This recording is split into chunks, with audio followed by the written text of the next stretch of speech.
ஆண்டவருடைய நாமம் மகிமைப்படுவதாக. நாம் ஆராதிக்கிற நம்முடைய ஆண்டவர், அவர் நித்தியானந்தமுள்ள ஏக சக்கராதிபதியும், அவர் ராஜாதி ராஜாவும் கத்தாதி கத்தரும், ஒருவராய் சாவாமை உள்ளவரும், ஒருவரும் சேரக்கூடாத ஒளியில் வாசம் பண்ணுகிறவருமாக இருக்கிற அவருடைய நாமத்திற்கே எல்லா துதியும் கனமும் மகிமையும் வல்லமையும் என்றென்றைக்கு உண்டாயிருப்பதாக. கரங்களை உயர்த்தி ஒரு ஆமேன் சொல்லிடுவோமா? ஆமேன். இன்றைய நம்முடைய தியானத்திற்காக ஏசாயா எழுதின தீர்க்க தரிசன புஸ்தகம் 41 அதிகாரம் 10 வசனம்.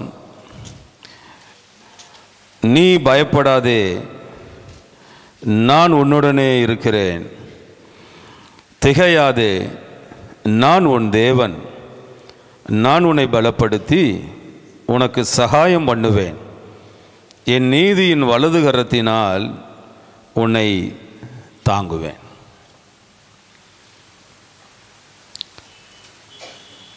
ஒரு பெரிய வாக்குத்தத்தத்தை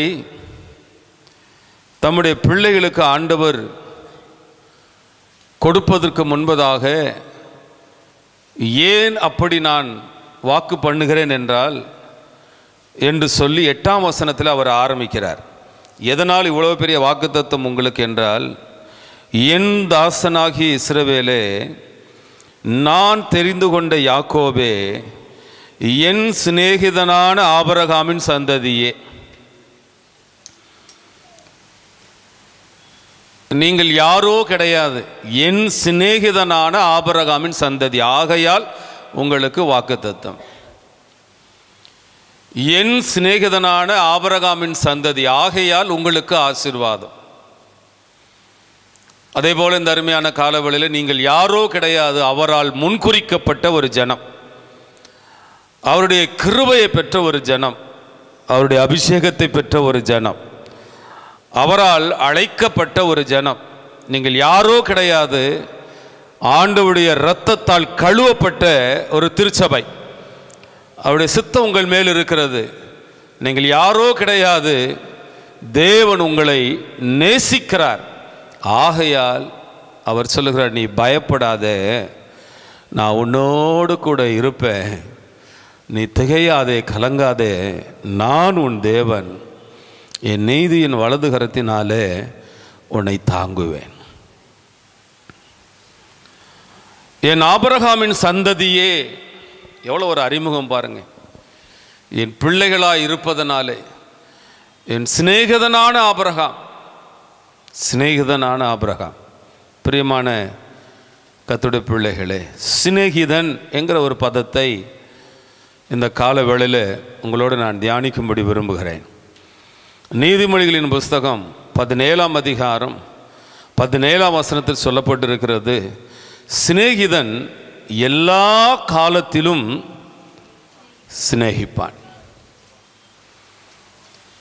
ஒரு சிநேகிதன் எல்லா காலத்திலும் சிநேகிப்பான். இங்கே வந்திருக்கிற அருமையான கர்த்தருடைய பிள்ளைகளே, இந்த வார்த்தையின் பதத்தை மறுபடியும் உங்களுடைய சிந்தையில் போடுகிறேன். உண்மையான சிநேகிதனாய் நீ இருப்பாயானால் எல்லா காலத்திலும் நீ அவரை சிநேகிப்ப.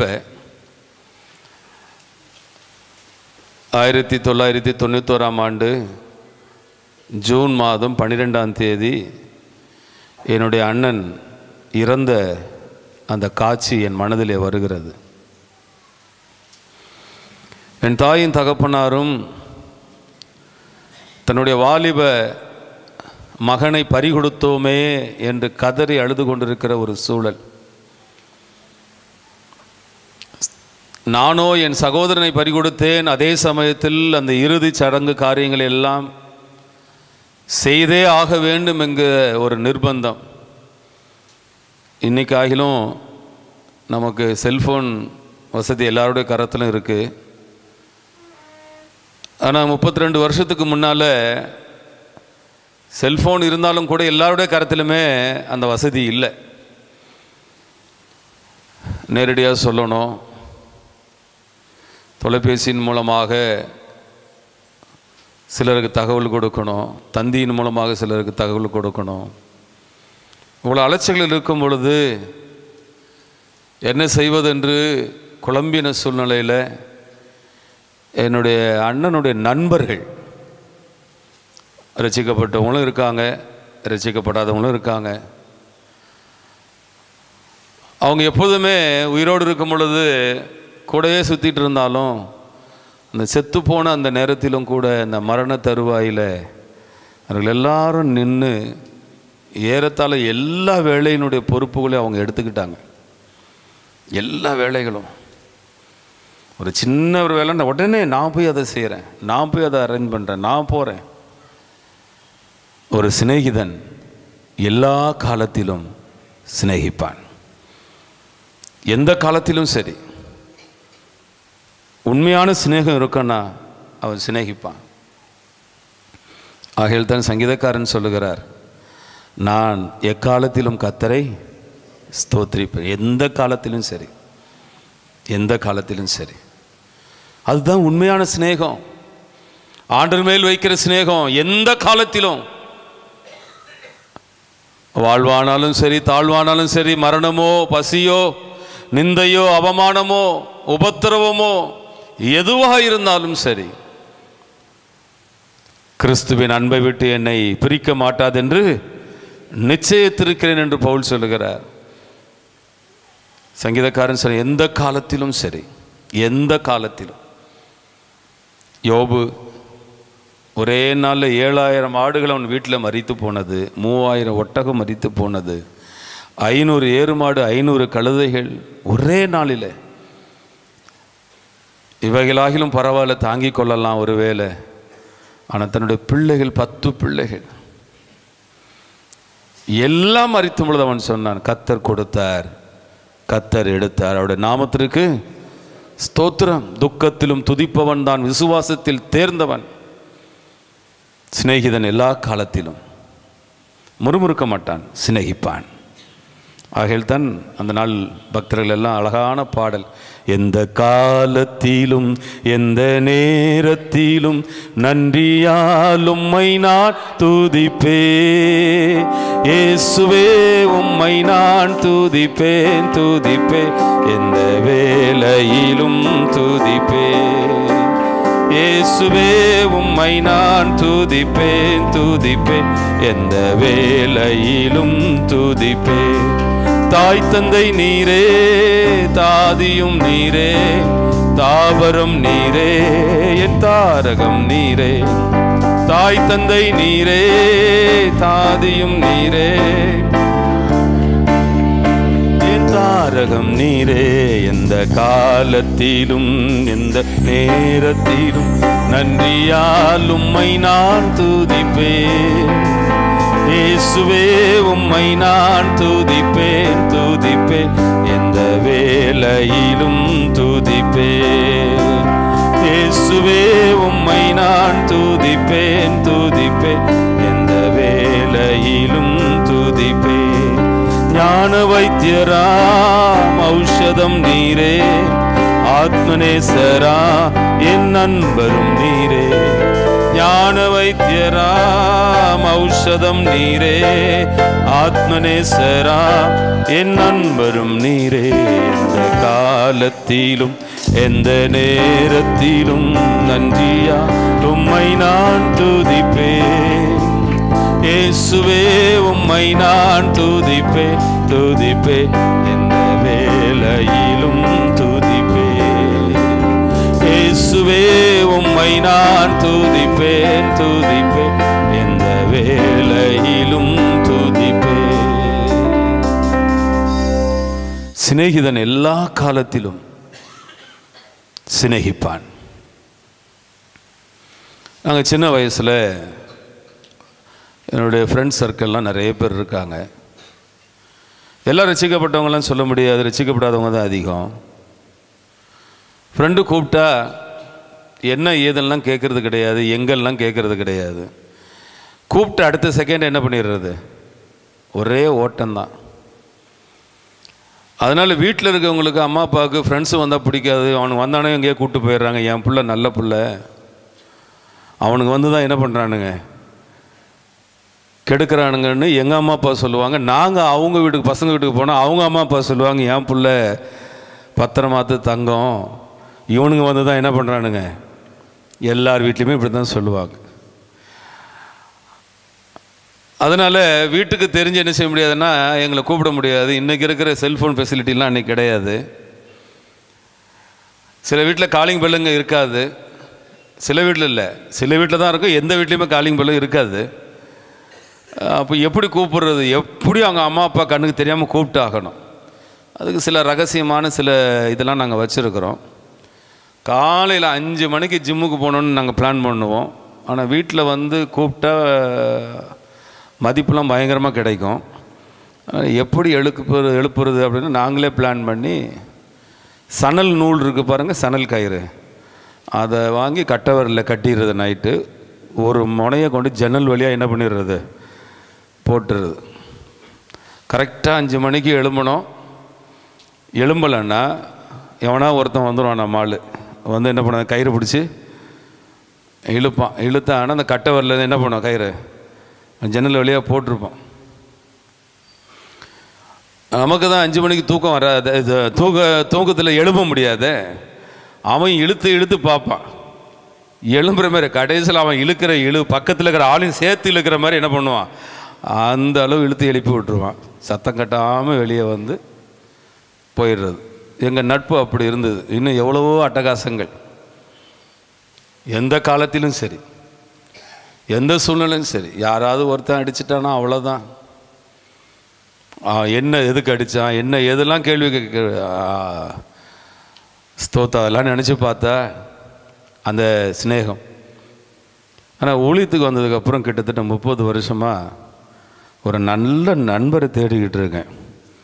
எதிர்பார்க்குற மாதிரி சரியாக இன்னும் அமைய மாட்டேங்குது. கர்த்தர் நாமத்திற்கு ஸ்தோத்திரம். ஆனால் அந்த காலத்தில் ஃப்ரெண்டுங்களோடு போனால் நேரம் போகிறதே தெரியாது. ஏன் ஆண்டவர் ஒரு நாளைக்கு 24 மணி நேரம் மட்டும் படைச்சார் அப்படின்னு சொல்கிற அளவுக்கு இருக்கும். சாப்பாடு நேரத்துக்கு வந்து சாப்பிட மாட்டோம், சாப்பாடை மறந்துடுவோம், வீட்டை மறந்துடுவோம், தாய் தகப்பனை மறந்துடுவோம், குளிக்கிறத மறந்துடுவோம். ஒரே லீவ் விட்டால் போதும், ஒரே ஃப்ரெண்டுங்களோட சுத்தல் சுத்தல் சுத்தல். சிநேகம் எல்லாத்தையும் மறக்க வைக்குது. அந்த உண்மை உள்ள சிநேகம் எல்லா காலத்திலும் சிநேகிப்பான்னு பைபிள் சொல்லுது. உங்களுக்கு சிநேகிதர் இருக்கிறது தப்பு இல்லை, நல்ல சிநேகிதரை வைத்துக் கொள்ளுங்கள், அது உங்களுக்கு நல்லது. நல்ல சிநேகிதர். கர்த்தருடைய நாமத்திற்கு மகிமை உண்டாகட்டும். சரி, அதுபோல தான் ஆண்டவரும் சொல்கிறாரு, என் ஆபிரகாம் என் சிநேகிதன், என் ஆபிரகாம் என் சிநேகிதன், என் சிநேகிதன் சந்ததியே. அந்த ஆபிரகாமை போல இந்த அருமையான காலவேளையில் திருச்சபையில் இருக்கிற நீங்களும் நானும் ஆண்டவருக்கு சிநேகிதராய் மாறிடணும். ஆண்டவருக்கு சிநேகிதராய் மாறிடணும். சரி, இப்போ ஆண்டவருக்கு நம்ம சிநேகிதராக இருக்கலாம். ஜபத்தின் மூலமாய், துதியின் மூலமாய், நம்முடைய பிரயாசங்கள், ஆண்டவர் மீது உள்ள நேசம். இன்னைக்கு அழகாக பாடணும் இல்லை, முழு பலத்தோடு உண்மையில் என்ன செய்யணும், உண்மை ஆராதிக்கிற ஆண்டவர் முழு பலத்தோடு. அந்த ஒரு சரணத்தை பாடலாமா? முழு உள்ளத்தோடு ஆராதிப்பே, முழு பலத்தோடு அன்பு கூறுவேன், ஆராதனை ஆராதனை ஆராதனை ஆராதனை இயேசையா, ஆராதனை ஆராதனை ஆராதனை ஆராதனை அன்பு கூறுவேன், இன்னும் அதிகமாக ஆராதிப்பே, இன்னும் ஆர்வமாக அன்பு கூறுவேன், இன்னும் அதிகமாய் ஆராதிப்பே, இன்னும் ஆர்வமாய் உம்மை முழு உள்ளத்தோடு ஆராதிப்பே, முழு பலத்தோடு அன்பு கூறுவேன், ஆராதனை ஆராதனை ஆராதனை ஆராதனை இயேசையா, ஆராதனை ஆராதனை ஆராதனை ஆராதனை அப்படி ஆண்டவருக்கும் நமக்கும் உள்ள ஒரு சிநேகிதத்தை நாம் வளர்த்து கொள்ள வேண்டும். சரி, இப்போ சிநேகிதத்தை பிரிக்கிற சில காரியங்கள் அதை நம்ம தெரிஞ்சுக்கணும். ஆண்டவருடைய நமக்கும் ஆண்டவருக்கு இருக்கிற சிநேகத்தை பிரிக்கிற சில காரியங்கள் என்ன அப்படின்னா, நிறைய காரியங்களை சொல்லலாம். ஆனால் முதலாவது ஒரு காரியத்தை உங்களுக்கு நான் நினைவுபடுத்த விரும்புகிறேன். ரொம்ப முக்கியமான காரியம். நான் சொல்கிறது நீங்கள் கேட்கும் பொழுது அது ஒரு சாதாரண காரியம் போல் உங்களுக்கு தோணலாம்.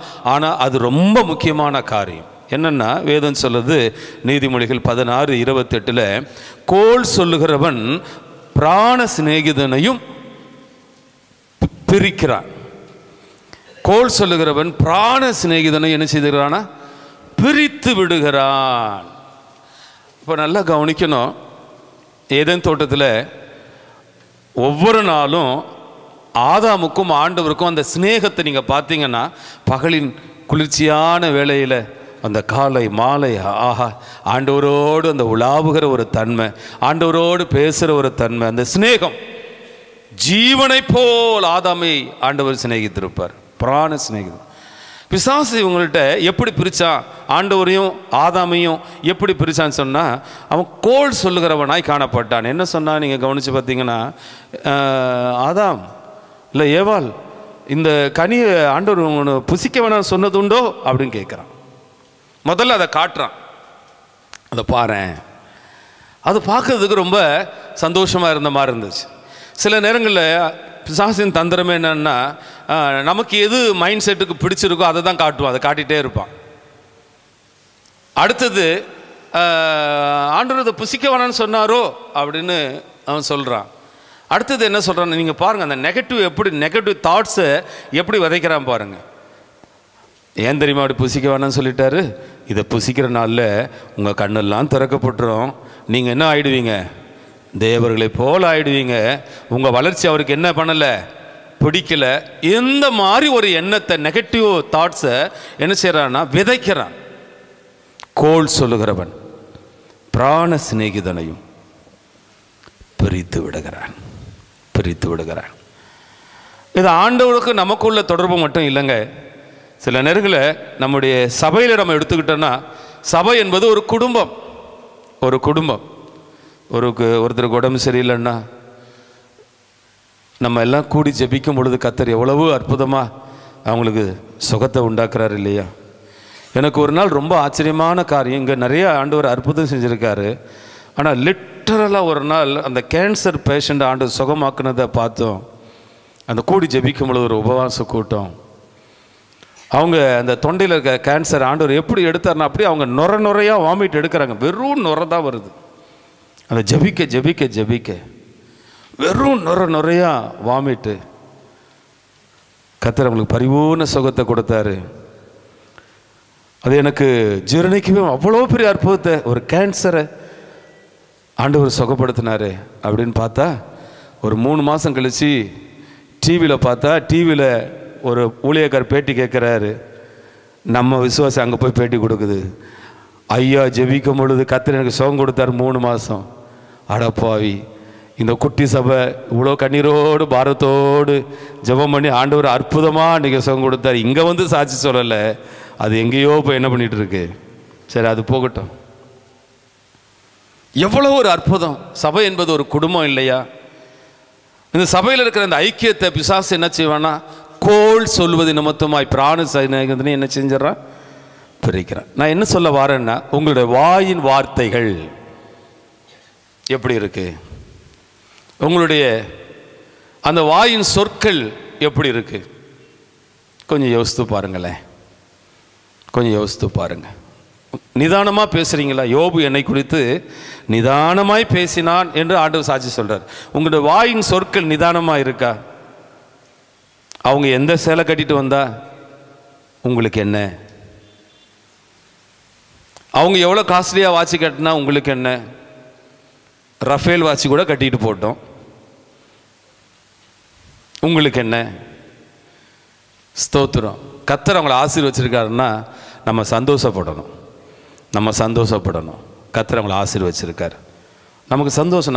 நம்ம மக்கள் ஒருத்தர் ஆசீர்வாதமாக இருக்காங்கன்னா நம்ம சந்தோஷப்படணும். நம்ம பிள்ளைங்க ஒருத்தர் டாக்டராக மாறுறாங்கன்னா சந்தோஷப்படணும், ஐஏஎஸ்ஸாக மாறுறாங்கன்னா நம்ம சந்தோஷப்படணும், ஒரு ஜட்ஜாக மாறுறாங்கன்னா நம்ம சந்தோஷப்படணும். நம்ம பிள்ளைங்க, நம்ம குடும்பம், அந்த உணர்வு வேணாவா? கோல் சொல்லுகிறது, கோல் சொல்லுகிறது. நிறைய சொல்லுவார்கள். நீங்கள் அந்த கோல் சொல்கிறவங்களை கொஞ்சம் கவனித்து பாருங்கள். அவங்க அந்த அந்த ஒரு வளர்ச்சி அவங்ககிட்ட இருக்காது, வளர்ச்சி அவங்ககிட்ட இருக்காது. கோல் சொல்லுகிறது. கோல் சொல்லுகிறவன் பிராண சிநேகிதன்னு என்ன செஞ்சிடுவான்? பிரிச்சிடுவான், பிரிச்சிடுவான். தயவு செய்து சபையில் ஒருத்தரை குறித்து இன்னொருத்தர் என்ன செஞ்சிடாதீங்க, கோல் சொல்லாதீங்க, விட்டுடுங்க. அதெல்லாம் சரியாயிடும். ஒருவேளை கவனக்குறைவாக கூட ஏதாவது சொல்லியிருந்துருக்கலாம், கவனக்குறைவாக நடந்திருக்கலாம். நம்ம பிள்ளைங்க ஏதாவது கவனக்குறைவாக நடக்கிறதுனால அந்த பிள்ளைகளை வீட்டு விட்டு துரத்திடுறோமா? அந்த பிள்ளைகளை அதுக்கப்புறம் பார்க்கவே கூடாதுன்னு சொல்லி தீர்மானிச்சிடுறோமா? யோசிச்சு பாருங்கள். அன்றைக்கி ஒரு நாள் வருத்தப்படுவீங்க, 2 நாள் வருத்தப்படுவீங்க, திட்டுவீங்க, அதுக்கப்புறம் மறுபடியும் சேர்ந்து பயணம் செய்கிறீங்களா இல்லையா? அதுபோல தான் சபையும். கோல் சொல்லுகிறவன் பிசாசனுடைய வேலை. அது நீங்கள் சொல்லாதிருங்கள். சிலருக்கு நம்ம சபையை குறித்தே குறை சொல்கிறோமே, அந்த உணர்வே இருக்காது அவங்களுக்கு, அந்த உணர்வே இருக்காது. நம்ம பாஸ்டரை குறித்தே குறை சொல்கிறோமே, அந்த உணர்வே இருக்காது. ஆனால் ஒரு சிலருக்கோ நம்ம சபையை குறித்து எப்படி குறை சொல்லலாம், அந்த உணர்வு. கோல் சொல்லுகிறவன் பிராண சிநேகிதனையும் பிரித்து விடுவான். ஒரு அழகான பழமொழி சொல்லுவாங்க, தவளை தன் வாயால் கெடும். உன்னை ஒருத்தர் மதிக்கிறதும் உன்னை மதிக்காமல் போகிறதுக்கும் காரணம், முக்கிய பங்கு உன் வாயின் வார்த்தை தான். உன் வாயின் வார்த்தையினால் பிடிபடுவாய். ஒருவன் பேசாதிருந்தால் மூடனும் ஞானி என்று எண்ணப்படுவான். உன்னுடைய வார்த்தை சுருக்கமாகவும் முதிர்ச்சியாகவும் பக்குவமாகவும் இருக்கணும், பக்குவமாக இருக்கணும். சில நேரங்களில் சபையில் படிக்காத வயசானவங்க கூட ரொம்ப பக்குவமாக பேசுவாங்க, ரொம்ப நிதானமாக பேசுவாங்க. ஆனால் எனக்கு எல்லாம் தெரியும் சொல்கிற சில ஞானிகள் கூட அந்த வாயின் வார்த்தை இருக்குது பாருங்கள், வாயின் வார்த்தை இருக்குது பாருங்கள். ஸ்தோத்திரம். நான் இதை சொல்கிறது உங்களை காயப்படுத்துறதுக்காக அல்ல. அந்த கோல் சொல்லுகிறது அந்த சிநேகிதத்தை கெடுத்துடும். ஆண்டவருக்கும் நமக்கு இருக்கிற சிநேகம், சபைக்கும் நமக்கு இருக்கிற சிநேகம், குடும்பத்தில் இருக்கிற சிநேகத்தை அந்த கோல் சொல்லுகிறது என்ன செஞ்சிடும்? கெடுத்துடும். அதனால் கோல் சொல்லுகிறவன் பிராண சிநேகிதனையும் பிரித்து விடுகிறான். நம்முடைய வாழ்க்கையில் அது இருக்கவே கூடாது, இருக்கவே கூடாது. இரண்டாவது, பிராண சிநேகிதனை எது பிரிக்கும் என்று சொன்னால், நீதிமொழியின் புத்தகத்தை நீங்கள் வாசித்தால் 17ஆம் அதிகாரம் 9ஆம் வசனத்தில், கேட்டதை சொல்லுகிறவன் அவனும் என்ன செஞ்சிடறான்? பிராண சிநேகிதனை கேட்டதெல்லாம் சொல்லிடுவாங்க. கேட்ட அவன் காதில் ஒன்று விழுந்துச்சுன்னா போதும், ஆல் இண்டியா ரேடியோ அவங்க தான். பாஸ்டர், எங்கள் குடும்பத்தில் நடந்த பிரச்சனை சபைக்கு யாருக்கா தெரியுமா? நான் சொல்லிவிடுவேன், நீங்களா சொன்னாதான். என் வாயிலிருந்து ஒரு நாளும் போகாது, நீங்களா சொன்னாதான். என்கிட்ட சொல்லிவிட்டு அவங்க என்ன பண்ணுவாங்கன்னா, சிஸ்டர் ஜோமனிக்கு இங்கு சிஸ்டர் அப்படிம்பாங்க. அந்த சொன்ன சிஸ்டர் யாருன்னா ஆல் இண்டியா ரேடியோ, சென்னை வானொலி நிலையம், செய்திகள் வாசிப்பது சிஸ்டர். அழகாக வாசிப்பாங்க, எல்லாருக்கும் தெரியும். கேட்டது எல்லாம் சொல்லிடுவாங்க. சொல்லிட்டு கடைசியாக சொல்லுவாங்க, நமக்கு எதுக்குங்க அவங்க பிரச்சனை, ஜோமணிக்குங்க. ஸ்தோத்திரம். பிராண சிநேகிதனும் பிரித்துடுவான், பிராண சிநேகிதனும் பிரிச்சிடுவான். அதனால தான் மேரேஜ் கவுன்சிலிங் கொடுக்கும் பொழுது அந்த பாடத்தில் ஒரு திட்டம் ஒன்று வச்சுருக்கோம். ஒரு சப்ஜெக்டில் வரும். என்ன வரும்னா, சில நேரங்களில் இந்த கல்யாணம் ஆக போகிற பிள்ளைங்க கல்யாணம் ஆன அந்த ஆரம்ப புதுசில் கடன்னு என்ன செஞ்சிடும், அதுங்க கடந்து வந்த நெகட்டிவ் பாயிண்ட்ஸ் எல்லாம் ஒப்பிச்சிடும். இந்த பையனும் என்ன பண்ணுவானா, எல்லாத்தையும் நானும் அந்த பொண்ணை லவ் பண்ணேன், நானும் அங்கே சுற்றணும் இங்கே சுற்றணும். ஆனால் இப்போ இனிமேல் நான் என்ன பண்ணுவேன், அப்போவுமே அது தெரிஞ்சு இவன் திருட்டு பையன், அது மைண்டில் போய் உட்காந்துரும். ஸ்தோத்திரம்.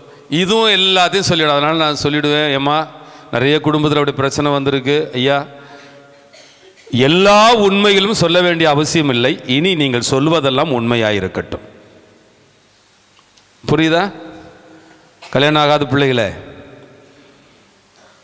அதுவும் கூட பரவாயில்ல. இப்போ கல்யாணம் ஆனதுங்க தான் வாயை என்ன பண்ண மாட்டேது. ஆமாங்க, போட்டு ஒரு சின்ன ஒன்றும் இல்லாத பிரச்சனையே அவள் மெல்ற மாதிரி என்ன பண்ணிட்டு கிடக்குறாங்க, மென்று தள்ளிட்டு இருக்காங்க. உங்கள் வாயை கடிவாளத்தால் கட்டி வையுங்கள். உங்கள் குடும்பம் ஆசீர்வதிக்கப்படும், நீங்கள் ஆசீர்வதிக்கப்படுவீர்கள். உங்கள் வாய் தான் உங்களை கெடுக்கிறது. உங்கள் வாய் தான். பக்கத்தில் லேசாடு பாருங்க, பார்த்தா போதும், அவங்க புரிஞ்சுப்பாங்க. உங்கள் வாய் தான் மற்றவங்க பகையை சம்பாதிப்பது. உங்கள் வாய் தான். கர்த்தருடைய நாமத்துக்கு ஸ்தோத்திரம். சிலர் இன்னும் குழந்தைத்தனமாக வந்து பேசுவாங்க. குழந்தைத்தனமாக அவங்க என்ன பொருள் யூஸ் பண்ணுறாங்க, இவங்க என்ன. வீட்டுக்கு போனீங்கன்னா சந்தோஷமாக ஒரு வீடை பாருங்கள். இது என்னது, அது என்னது, இது எவ்வளோ இருக்கும், அது எவ்வளோ இருக்கும்.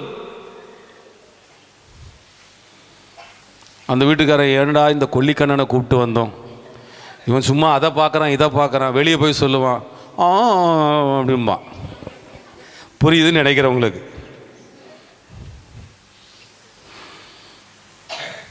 கேட்டதை எல்லாம் சொல்லுகிறவன், பார்க்கிறதை எல்லாம் சொல்லுகிறவன் பிராண சிநேகிதனை என்ன செஞ்சிடுவான், பிரிச்சிடுவான். பிரியமான கர்த்தருடைய பிள்ளைகளே, நான் ஒரு 25 வருஷமாக ஒருத்தங்கிட்ட போராடினேன். 25 இயர்ஸ்.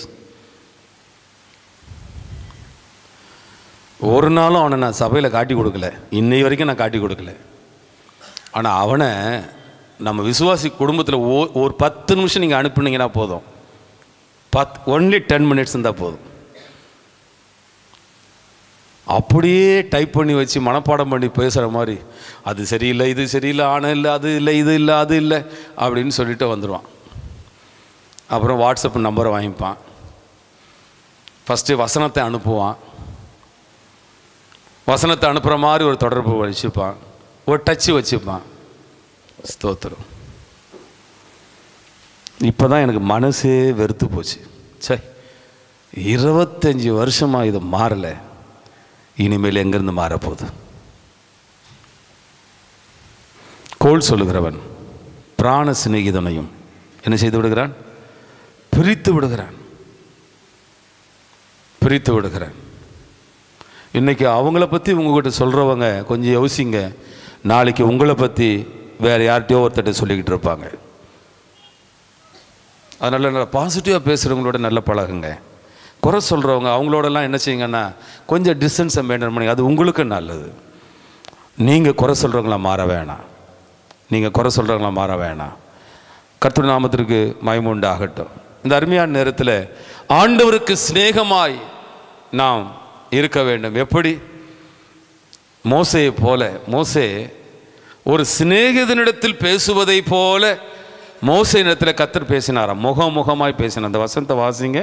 யாத்திராகமத்தின் புஸ்தகம் 33ஆம் அதிகாரம் 11ஆம் வசனத்தை நாம் வாசிக்கலாம். யாத்திராகம் 33:11. ஒருவன் தன் சிநேகிதனோடு பேசுவதை போல கர்த்தர் மோசையோடு முகமுகமாய். பிரியமான கர்த்தருடைய பிள்ளைகளே, இந்த அனுபவம் எவ்வளோ நல்லாயிருக்கும். கொஞ்சம் கற்பனை பண்ணி பாருங்களேன். ஆண்டவரே, அந்த மோசேயும் நீரும் எப்படி ஒரு சிநேகிதன் பேசுவதை போல முகமுகமாய் பேசினீரோ, அப்படியே நானும் நீரும் முகமுகமாய் முகமுகமாய் பேசும்படி எனக்கு கிருபை தார ஆண்டவரே. சிநேகிதன்.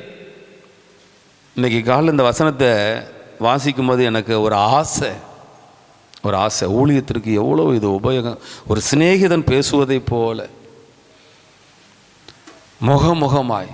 இன்றைக்கி காலையில் பிரசங்கம் பண்ண வரும்பொழுது அவர் முகமுகமாக பேசி ஒவ்வொரு குடும்பத்தினுடைய தேவைகள், மகனே இதெல்லாம் இருக்குது, இவங்க இவ்வளோ கஷ்டப்படுறாங்க, இவங்களை இந்த வசனத்தை சொல்லு, நான் அவங்கள விடுவிப்பேன்னு சொல்லு, அப்படி சொல்லி அனுப்புனாருன்னா சபை எவ்வளவு ஆசீர்வாதிக்கப்பட்ட ஒரு சபையாக மாறும்.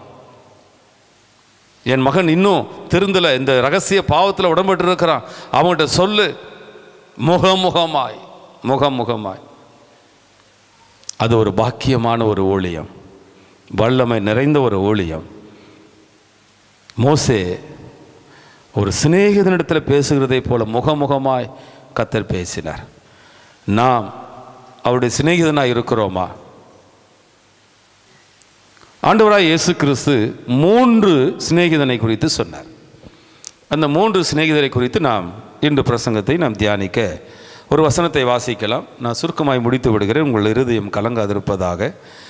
மத்தேயு எழுதின சுவிசேஷம் 22ஆம் அதிகாரம் 12ஆம் வசனம். மத்தேயு 22. சிநேகிதனே, நீ கல்யாண வஸ்திரம் இல்லாதவனாய் இங்கே எப்படி வந்தாய் என்று கேட்டார். என கவனியுங்கள், இங்கு ஒரு சிநேகிதன். இந்த சிநேகிதனுக்கு ஒரு தலைப்பு கொடுக்க வேண்டுமானால் கல்யாண வஸ்திரம் இல்லாத சிநேகிதன். நம்முடைய மணவாளன் ஆண்டவராய் இயேசு கிறிஸ்து வெளிப்படுத்தல் கடைசி அதிகாரங்களில் சொல்லப்பட்டிருக்கிறது, ஆட்டுக்குட்டியின் கல்யாண நாள் வந்த பொழுது, அந்த கல்யாண நாளில் அந்த கல்யாணத்துக்கு வருகிற மணவாளனானாலும் சரி, மணவாட்டி ஆனாலும் சரி, கல்யாண வஸ்திரம் தரித்தவர்களாய் அங்கு வர வேண்டும். விருந்துக்கு வருகிறவர்களும். கர்த்தருடைய நாமத்திற்கு ஸ்தோத்திரம். ஒருத்தனை பார்க்கிறார், அவனை பார்த்து அவரை கூப்பிடும், சிநேகிதனே. சிநேகிதன் என்கிற இடத்தை பிடித்து கொண்டான். அது எவ்வளோ பாக்கியம். சிநேகிதனே. ரெண்டாவது கேட்கிறார், நீ கல்யாண வஸ்திரம் இல்லாமல் இங்கே எப்படி வந்தாய்? சபையை பார்த்து சில நேரங்கள் ஆண்டவர் கேட்கலாம், சிநேகிதனே, நீ ஆயத்தம் இல்லாமல் எப்படி திருவிருந்து எடுத்தாய்? சிநேகிதனே, நீ ஆயத்தம் இல்லாமல் எப்படி பாடல் ஆராதனை நடத்தினாய்? சிநேகிதனே, நீ ஆயத்தம் இல்லாமல் எப்படி தேவ செய்தியை கொடுத்தாய்? சிநேகிதனே, நீ ஆயத்தம் இல்லாமல் எப்படி ஆண்டவரை ஆராதித்தாய்? சிநேகிதனே, நீ ஆயத்தம் இல்லாமல் எப்படி கிராம ஊழியர்களை, கைப்பிரதி ஊழியர்களை செய்தாய்? சிநேகிதனே, நீ ஆயத்தம் இல்லாமல் எப்படி சண்டே ஸ்கூல் சிறுவர் ஊழியத்தை செய்தாய்? சிநேகிதனே, சிநேகிதனே, எப்படி இதை செய்தாய்? சிநேகிதனே. இங்க கேட்கிறார், நீ ஆயத்தம் இல்லாமல் எப்படி? எப்படி? ஒரு ஆயத்தம் தேவை. ஒரு வீடுகளில் ஜெபக்கூட்டம் வைக்கிறாங்கன்னா அந்த வீட்டில் என்ன நினச்சி வைப்பாங்க? ஆண்டவர் நம்ம வீட்டை ஆசீர்வதிக்கணும், கர்த்தர் செய்த நன்மைகளுக்கு நன்றி சொல்லுகிறேன், கர்த்தர் இன்னும் நமக்கு நன்மை செய்யணும்.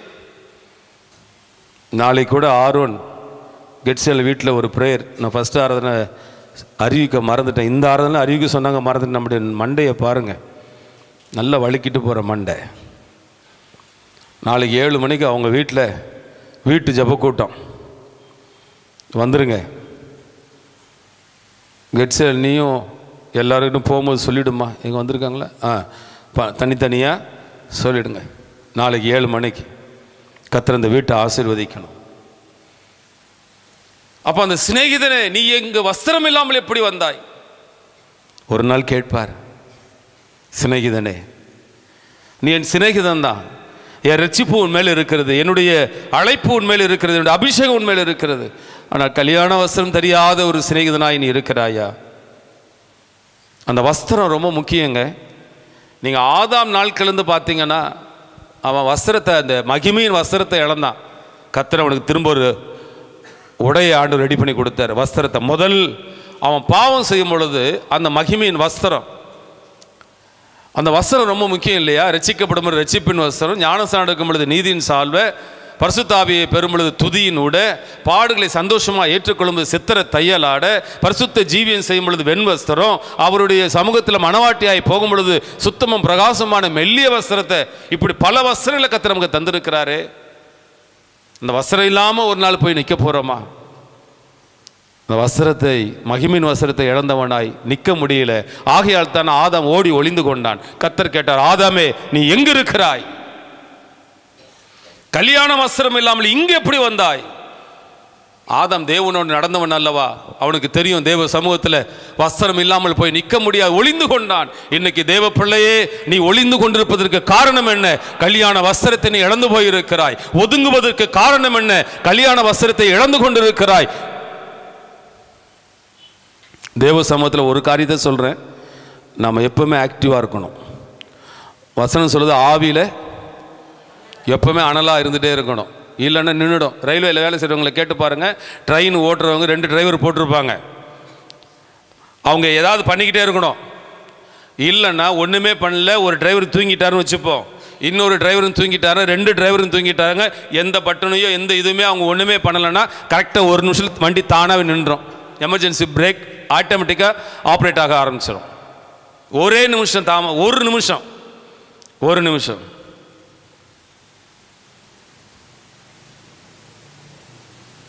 அதே போல தான் நீங்கள் எந்த செயலும் செய்யாமல் இருந்தீங்கன்னா ஆட்டோமேட்டிக்காக சிலதெல்லாம் பிரேக் ஆகிடும், நின்றுடும்.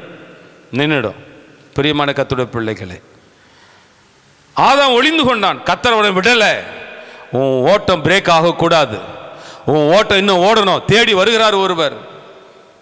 நியாயப்பிரகாரம் ஆதாம் தான் ஆண்டவரை தேடி போயிருக்கணும். என்ன மன்னிங்க ஆண்டவரே, உங்களுடைய மகிமின் வசனத்தை இழந்துட்டேன்னு இவன் தேடி போயிருக்கணும். மாறாக இவனை தேடி ஒருவர் வருகிறார். ஹல்லேலூயா. ஆமாங்க, நிறைய இடத்துல பாருங்க, எரிகோலிருந்து எருசலேம் போற ஒருவன் கல்லர் கையிலாகப்பட்டு தன் வஸ்திரத்தை இழந்து போயிட்டான். அவனை தேடி ஒரு நல்ல சமாரியன் வந்தார். நல்ல சமாரியன் இயேசு என்னை தேடி வந்தாரே, நல்ல சமாரியன் இயேசு என்னை தேடி. எத்தனையோ முறை தேடி வந்தார், அணைத்து கொண்டார், முத்தமிட்டார், மகனே மகளே என்று நம்மளை இன்னமும். அப்ப கல்யாண வஸ்திரம் இல்லாத சிநேகிதன். இரண்டாவது ஒரு சிநேகிதன் வாசிக்கலாம். மத்தேயு எழுதின சுவிசேஷம் 26ஆம் அதிகாரம் 50ஆம் வசனத்தை வாசிக்கும் பொழுது, மத்தேயு 26:50, இயேசு அவனை நோக்கி, சிநேகிதனே என்னத்திற்காக வந்திருக்கிறாய்? முதல்ல ஒரு கேள்வி கேட்டார், எப்படி வந்தாய்? முதல் சிநேகிதனை பார்த்து கேட்டார், சிநேகிதனே எப்படி வந்தாய்? இரண்டாவது சிநேகிதனை பார்த்து கேட்கிறார், என்னத்திற்காக வந்தாய்? நான் ஒரு காணிக்க போடுறேன்னா கர்த்தர் என்னை ஆசீர்வதிக்கட்டும் அப்படின்னு சொல்லி போடுறதுக்கும், என் ஆண்டவருக்காக நான் ஏதாகிலும் ஒன்று செய்ய வேண்டும் என்று போடுறதுக்கு வித்தியாசம் இருக்கா இல்லையா? கர்த்தர் என்னை ஆசீர்வதிக்கட்டும்னு போடுறேன்னா அது எனக்கு சுயநலம்.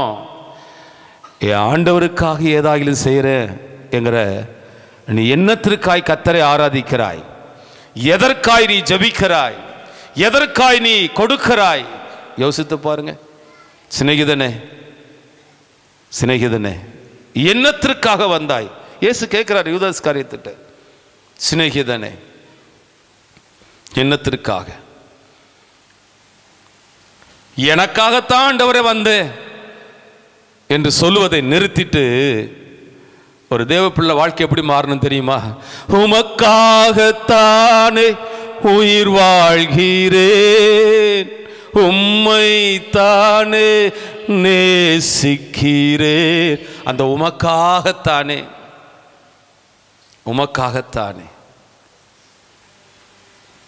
அந்த அனுபவம் நமக்கு வருதா?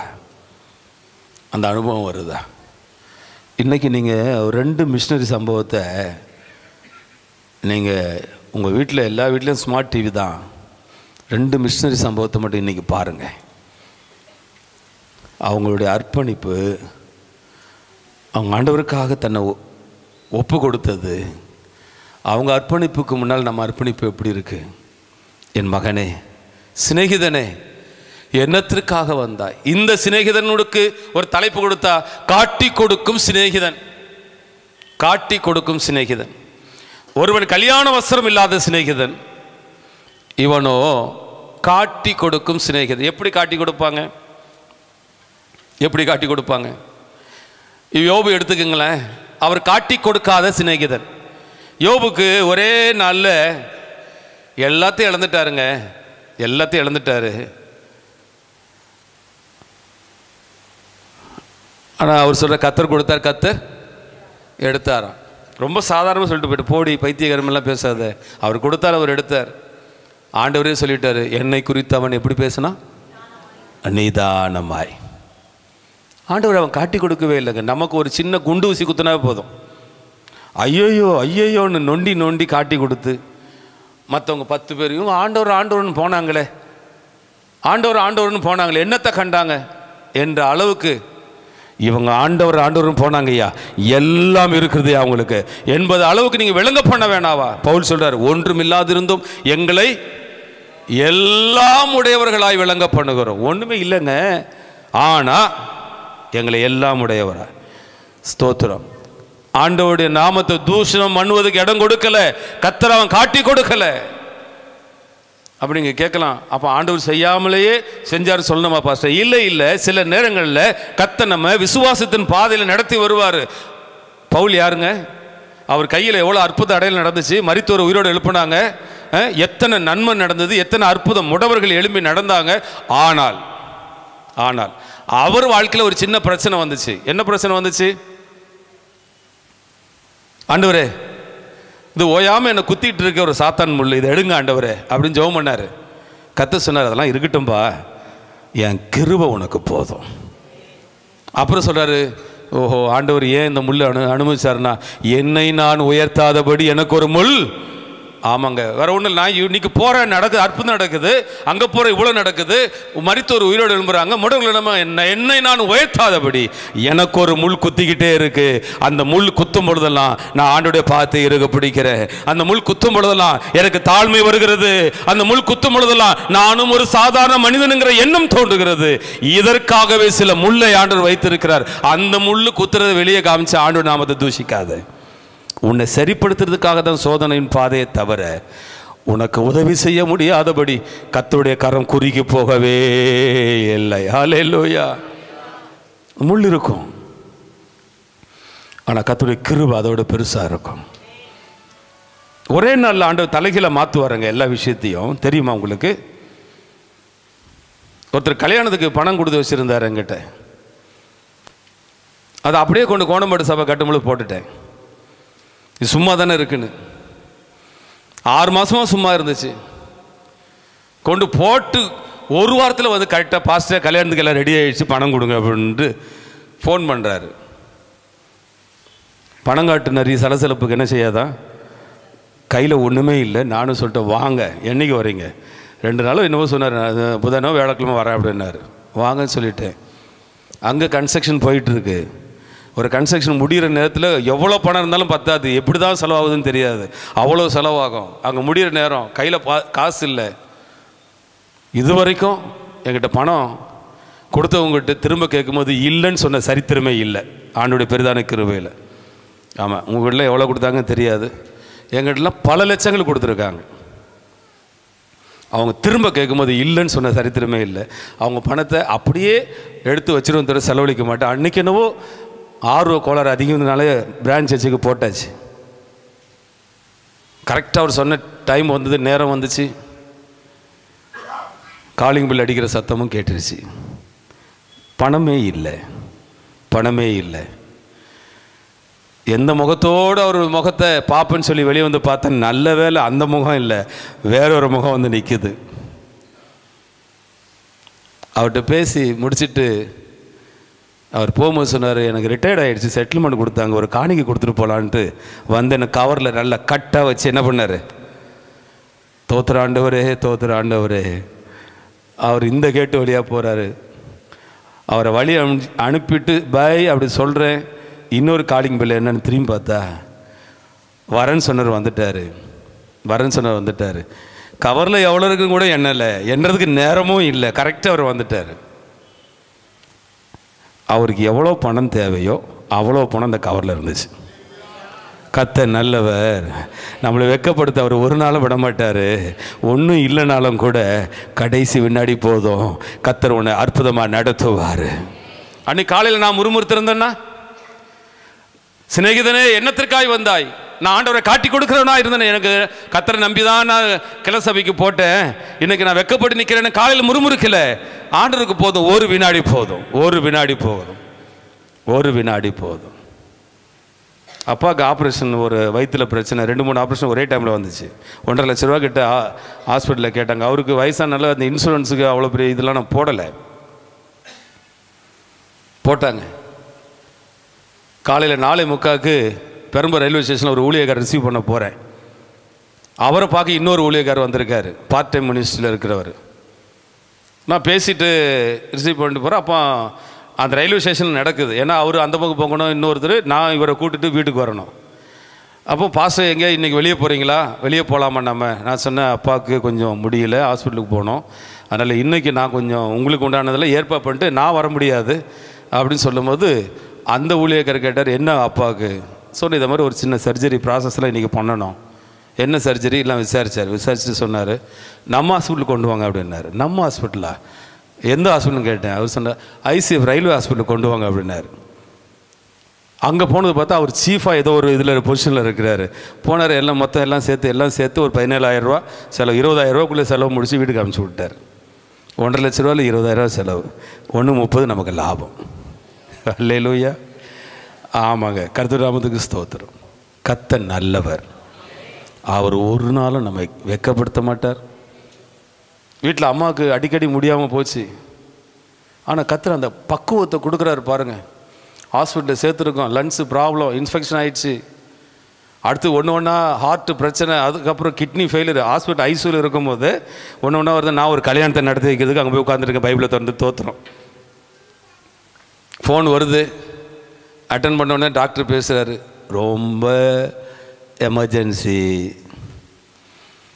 கழுத்தில் கொஞ்சம் கத்தியை வச்சு அறுத்து தான் கிட்னியை டயாலிசிஸ் பண்ணால் தான் காப்பாற்ற முடியும், 2 கிட்னியும் போயிடுச்சு, மறுபடியும் வருமா வராதான்னு சொல்ல முடியாது, உடனே வாருங்கள், எங்கே இருக்கிறீர்கள்? ஆதாமே நீ எங்கே இருக்கிறாய்? நம்ம ஆபிரகாமே நீ எங்கே இருக்கிறாய்? இப்போ கல்யாணத்தை நடத்த முடியுமா? மெசேஜ் கொடுக்க முடியுமா? ஒரு பாட்டு பாடுறேன்னா நைஸாக ஃபோன் வந்து ஹாஸ்பிட்டலேருந்து வருது, வெளியே வந்து பேசுகிறேன் வாசலில், கல்யாண மண்டபம் வாசலில். இப்போ எப்படி இருக்கும் சொல்லுங்கள்? அதான் முள். இப்போ அங்கே போய் எதுவுமே காட்டக்கூடாது, அந்த பிள்ளைகளை மனதார ப்ளஸ் பண்ணணும். கர்த்தர் நம்மளை பக்குவப்படுத்துகிறார், அவளை ட்ரைனிங் கொடுத்து கொண்டு போய் பெரிய இடத்துல போய் நிப்பாட்டுவார். அல்லேலூயா. ஆமாம், அதுக்கப்புறம் கிட்னியும் நார்மலாக வேலை செய்ய ஆரம்பிச்சு, டயாலிசிஸ் எல்லாம் பண்ணல. எனக்கு என்னன்னா, ஒரு முறை கை வச்சுட்டா அதுக்கப்புறம் டயாலிசிஸ்னால் 2 நாளைக்கு ஒருக்கா 3 நாளைக்கு ஒருக்கா போயிட்டு எங்கே இருக்கிற ஊழிய பிஸியில் இவங்களை ஹாஸ்பிட்டலுக்கு கூட்டு போகிறது வர்றதுலாம் எவ்வளோ டைட் ஆகிடும், என்ன பண்ணுறது, இந்த ஒரு மைண்ட் தாட். ஆனால் எவ்வளோ சூழ்நிலை இருந்தாலும் அசராம அவர் எல்லாம் பார்த்து கொள்வார். அல்லேலூயா. கலங்காதே கர்த்தர் உன்னை கைவிட மாட்டார். கலங்காதே. ஊழியத்தில் முள் இருக்கலாம், ஆனால் அவர் சொல்லுவார், என் கிருபை உனக்கு போதும். நீ கர்த்தருடைய நாமத்தை தூஷிக்கிறியா? சில முள்ளை கண்டு இல்லை தூஷிக்காத, காட்டி கொடுக்கிற சிநேகிதன். நீங்கள் நான் காட்டி கொடுக்கிற சிநேகிதன் அல்ல, கர்த்தருடைய நாமத்தை மகிமைப்படுத்துகிற சிநேகிதராக இருக்க வேண்டும். 3வது சிநேகிதர், நான் முடிச்சிடுறேங்க, பாவம் போல பார்க்குறீங்க. யோவான் 11:11 வாசிங்க பார்க்கல. 3வது ஒரு சிநேகிதன், யோவான் 11:11.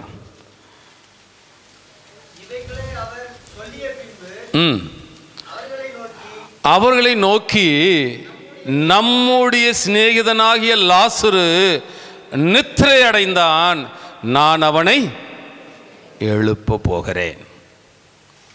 3வது ஒரு சிநேகிதன், அவன் யார் என்றால் மரித்த சிநேகிதன். மொத்தம் 3 சிநேகிதர் பார்த்துருக்கோம் இன்னைக்கு. 1 கல்யாண வஸ்திரம் இல்லாத சிநேகிதன், 2வது காட்டி கொடுக்கும் சிநேகிதன், இங்க 3வது மரித்த சிநேகிதன். லாசரு,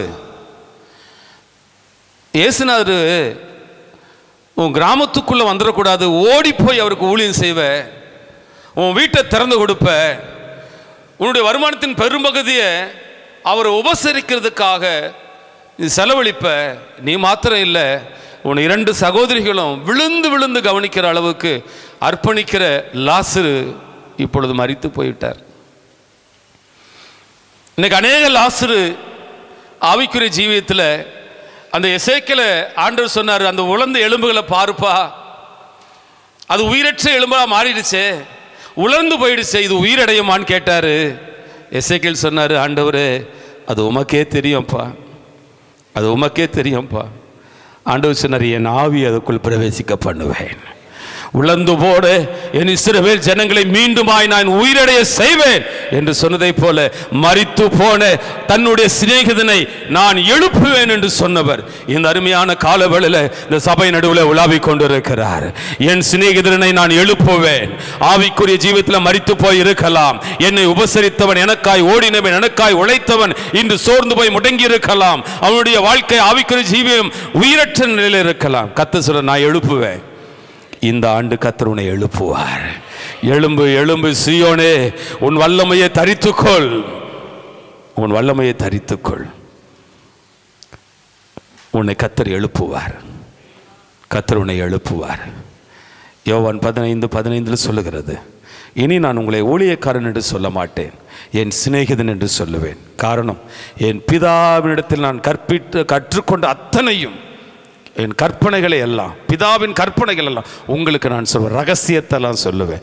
இந்த ஆண்டு அவருடைய சிநேகிதனாக நாம் மாறுவோமானால் ரகசியங்களை பெற்றுக்கொள்வோம். பரத்தின் ரகசியத்தை பெற்றுக்கொள்வோம். பரலோக ராஜ்யத்தின் ரகசியத்தை பெற்றுக்கொள்வோம். கர்த்தர் உங்களை ஆசீர்வதிப்பார். அப்படியே கண்களை மூடலாமா?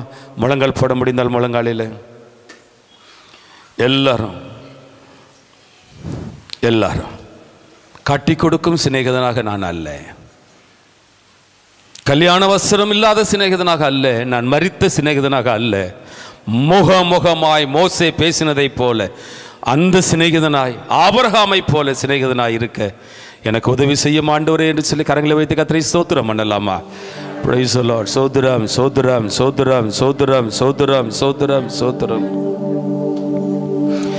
என்ன வந்தாலும் நம்புவே என்னே மீட்பரை, யார் கைவிட்டாலும் பின் செல்வே எனது இயேசுவை. அகல ஆல உயரம் எவ்வளவு அன்பு கொண்டார், என்ன துன்பங்கள் வந்தாலும் அவர் என்னை கைவிட மாட்டார். காக்கும் வல்ல மீட்பர் உண்டனக்கு, உண்டனக்கு, உண்டனக்கு. காக்கும் வல்ல மீட்பர் உண்டனக்கு, காத்திடுவார் என்றுமே, காத்திடுவார் என்றுமே. பரலோக பிதாவே, என் சிநேகிதனாகிய ஆபிரகாமின் சந்ததியே என்று சொன்னீரே, நாங்கள் உம்முடைய சிநேகிதனான ஆபிரகாமின் சந்ததி. யோவான் 15 உம்முடைய சீசர்களை பார்த்து சொன்னீர், இனி உங்களை நான் ஊழியக்காரன் என்று சொல்லுவதில்லை, உங்களை சிநேகிதன் என்று சொல்லுவேன். என் பிதாவினுடைய கற்பனைகளை எல்லாம் உங்களுக்கு அப்படியே சொல்லிக் கொடுப்பேன் என்று சொன்னீரேன். உம்முடைய சிநேகிதர்களாய் இந்த திருச்சபை மாறட்டும், நாங்கள் மாறட்டும், எங்களை ஒப்பு கொடுக்கிறோம். அந்த சிநேகிதனுக்குண்டான ஆசீர்வாதம். ஒரு நாள் இரவு ஒரு சிநேகிதன் வந்திருக்கிறான். அவனுக்கு உணவு கொடுக்க இல்லை, பக்கத்து வீட்டிலே இரவல் வாங்கி அந்த அப்பத்தை கொடுத்த சிநேகிதன், அந்த நேசம் போஷிக்கிற சிநேகிதன். இந்த அருமையான காலவேளையில் ஆண்டவரே, உம்முடைய போஷிப்பால் நிரம்புகிற சிநேகிதர்களாக எங்களை மாற்றுவீராக. எங்களை தாழ்த்துகிறோம், உம்முடைய கரத்தில் ஒப்புவிக்கிறோம். வந்த மக்கள் ஒவ்வொருவரையும் ஆசீர்வதித்தரலாம். துதிகன மகிமையெல்லாம் உமக்கே செலுத்துகிறோம். எங்கள் மெய்ப்பிரச்சகரமாக இருக்கிற இயேசு கிறிஸ்துவின் ஈடு இணையில்லா நாமத்தில் ஜெபிக்கிறோம். ஜெபம் கேளும் எங்கள் பரலோக பிதாவே. என் ஆத்துமாவே கர்த்தரை ஸ்தோத்திரி, என் முழு உள்ளமே அவருடைய பரிசுத்த நாமத்தை ஸ்தோத்திரி. என் ஆத்துமாவே கர்த்தரை ஸ்தோத்திரி, அவர் செய்த சகல உபகாரங்களையும் மறவாதே. ஆமென், ஆமென். கர்த்தராகிய இயேசு கிறிஸ்துவினுடைய கிருபையும் பிதாவாகிய தேவனுடைய அன்பும் பரிசுத்தாவியானவருடைய அந்யோன்யமும் ஐக்கியமும் இன்றும் என்று எப்போதும் உள்ள சதா காலங்களிலும் சகல பரிசுத்தவான்களோடும் இந்த சமூகத்தோடும் என்றென்றைக்கும் இருப்பதாக. ஆமென். ஹல்லேலூயா. பிரேசில் கர்த்தர் உங்களை ஆசீர்வதிப்பாராக.